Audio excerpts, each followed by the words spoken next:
Like I said, for a Kenyan, it doesn't really matter what you're doing. You know, he's going to work in the morning to be able to provide for his family. Yeah. They're not going to tell him that you're doing your job.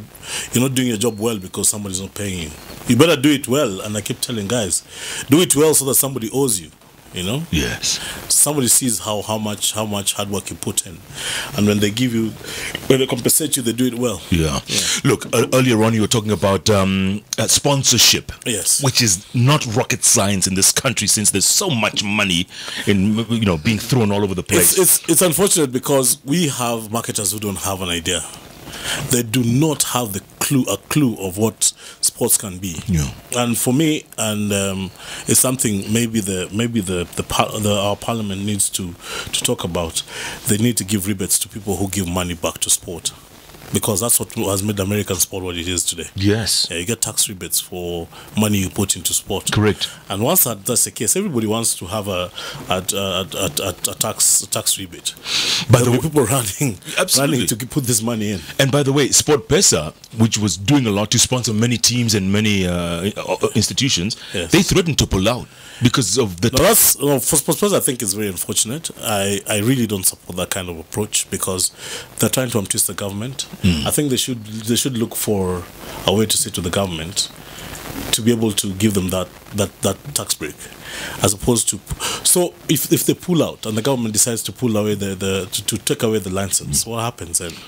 Everybody loses. So don't try good at the government like you got a say because you think you give a lot of money. Yeah. And it's only we've had the government has been very lenient to them.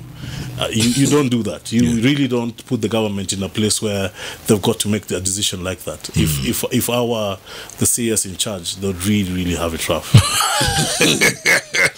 When you meet with the legend, the ones we knew growing up, the Evans VTCs, the Mad Max Muniafus. Yes. Oh, these guys are. When you see, what do they tell you? Oh, they're very encouraging. I talk a lot to Professor Marx. He's not a professor now, you know. I didn't know that. Yeah, he's doing research on African foods in relation to rugby players. Good Lord! In fact, a lot of stuff we experimented with the team in my last season was how to use African foods to get us to diet. Yes, dieting. So what, like Noma and those kind of things. And did you know he's doing research on our vegetables, and apparently there's a lot more mineral in our traditional vegetables. So that and how to use natural African foods, because what happens is the Caucasians do research on the Caucasian people, athletes. Yes. So what they do is they just copy paste and give us whatever it is, or eat pasta and a turkey sandwich. Correct. A boy from Kibra having turkey sandwich. Well, turkey sandwich. Yeah. Jana Kibra nataka ugali ya wimbi. Yes. Supu na kuku. So what Marx is doing now is he's looking at the value, the nutritional value in all the traditional foods, and then you can have an alternative diet, because our muscles behave different from the Caucasians. Absolutely. So that makes a difference in how we eat, because there's once we had a very good lady called Eileen who was our physio, and when she asked what we eat for lunch and we told her ugali, she said that is bad carbohydrates. I say, but that's what I've grown eating. What need I eat? Then she says, you substitute with spaghetti or rice. I said, where does my mother get to buy spaghetti or rice at lunchtime? She's got to feed so many people. It's got to be a social diet. That's incredible, though. Yeah. Huh? Wow. Mad Max. Max was a legend. Has been. He is very inspirational to my career as a coach and as a player. I interact with him a lot. Yeah. The likes of VTC I met quite a few times. Good. And these old mates are quite happy that the team has done as it has. Yes. They're a little frustrated by the development, how slow it is, as opposed to how quick it would have been. But they're very encouraging to both the players and the people who run the team. And to some young person listening to you right now, Coach, a young guy who knows he has the potential. Yes. And wants to be part of that 7th team down the line. Yes. What do you tell him? Clubs are doing very well now. Our club competition has become one of the Cabras. best. Yes, Cabras won the last one. Yeah, they won the last one. Yeah, and they beat Homeboys, who are a very, very good side. The Homeboys, clubs have KCB. yeah, so very. I think this is one of the This season competitive seasons. Yes, we've had four different winners in four tournaments. in 4 different tournaments.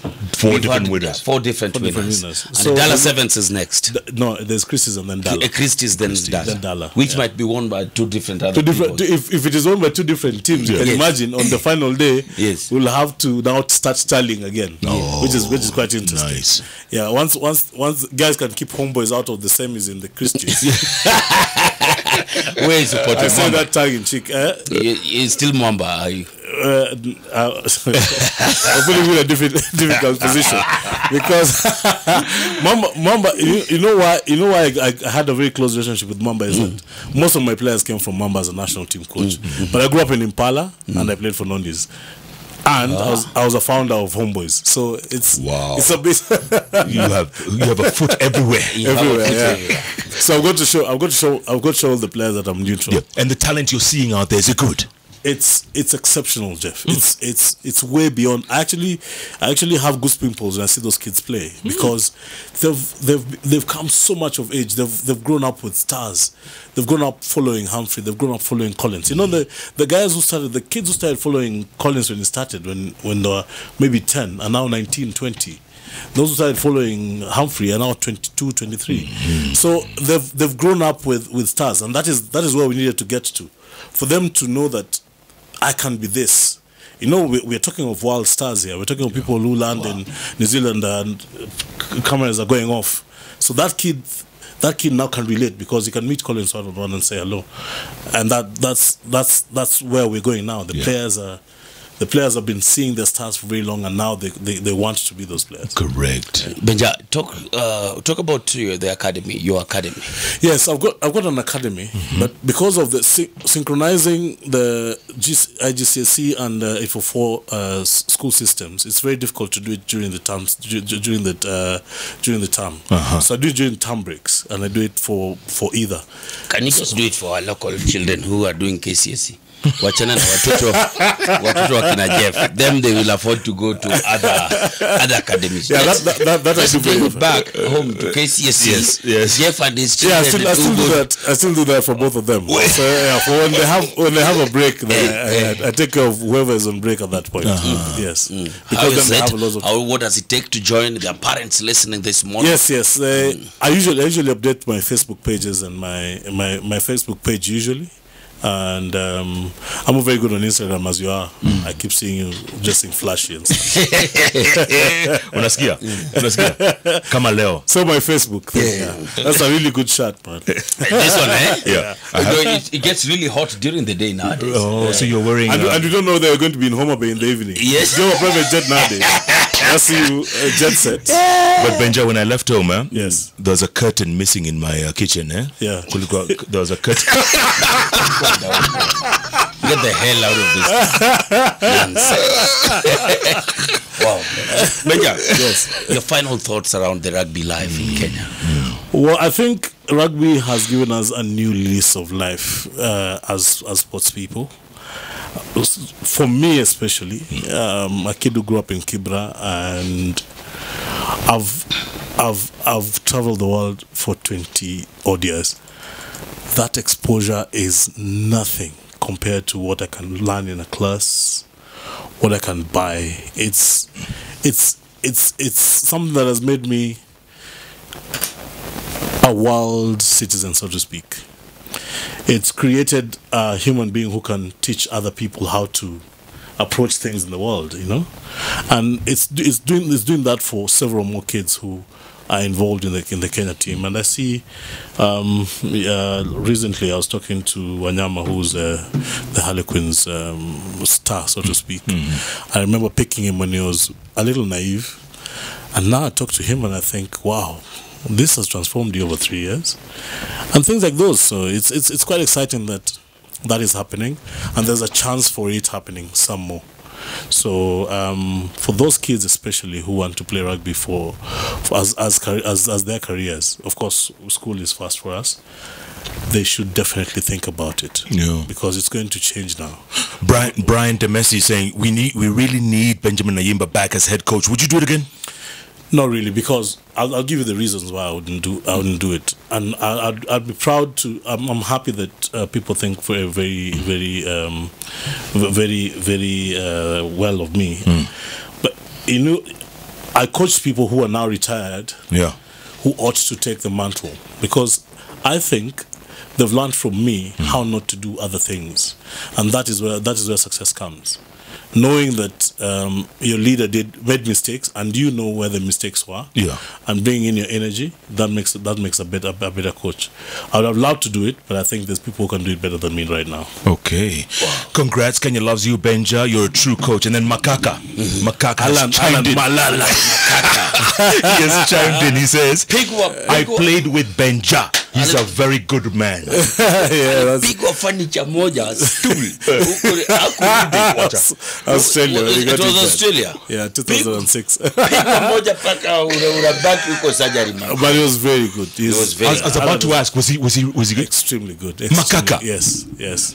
Quickest guy in the circuit at some point. Actually, by 2006, he was the quickest. Tell me something. All-time greatest Kenya rugby player, is it still Edward Rumbo? Eddie the Eagle?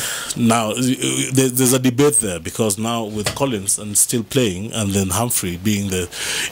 Rombo grew up in Kenya when we couldn't really gauge. Yeah, you're right. So for me, he's still a legend. He's still the legend that he is. But there's very good players who come after. Yeah. I think Humphrey for me ranks very highly, because I think he's one of the most selfless players I've ever worked with.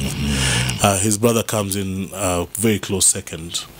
The current Sevens coach was a very good player as well. Who? Namkos. Namkos. Yeah, those there's quite a few players, and then of course there's Oscar Osei, who I played with. Very cunning player, quick, cunning, and very, very intelligent. Yeah. So there's been quite a few that I can list, and then of course Sami Kakame. And Collins' record being broken, was that heartbreaking? No, it wasn't really. It was bound to happen. It was bound to happen. Yeah. Maybe just sooner than it did. But to be honest, I think those are some of the highlights of my career. Having picked Collins from being a very skinny boy at Mamba, and him being the superstar the world is celebrating now, is one of the highlights of my life. Wow. Benjamin Ayimba, we wish you the very best. We want you back somehow, because you played a pivotal role. I'll probably come in a different role. Not as a coach, but in a different role, definitely. Chairman. Which can actually happen. Indeed. Yes. Indeed. And the boss needs to know more about this. Yes. You guys were State House. You did the whole line-out thing. He was so happy. He played rugby. That's one great chap, to be honest. Yes. I think he understands. He knows what goes on, and he takes action. He's not aloof, to be honest. No. The Hot Breakfast with Jeff and Jalango.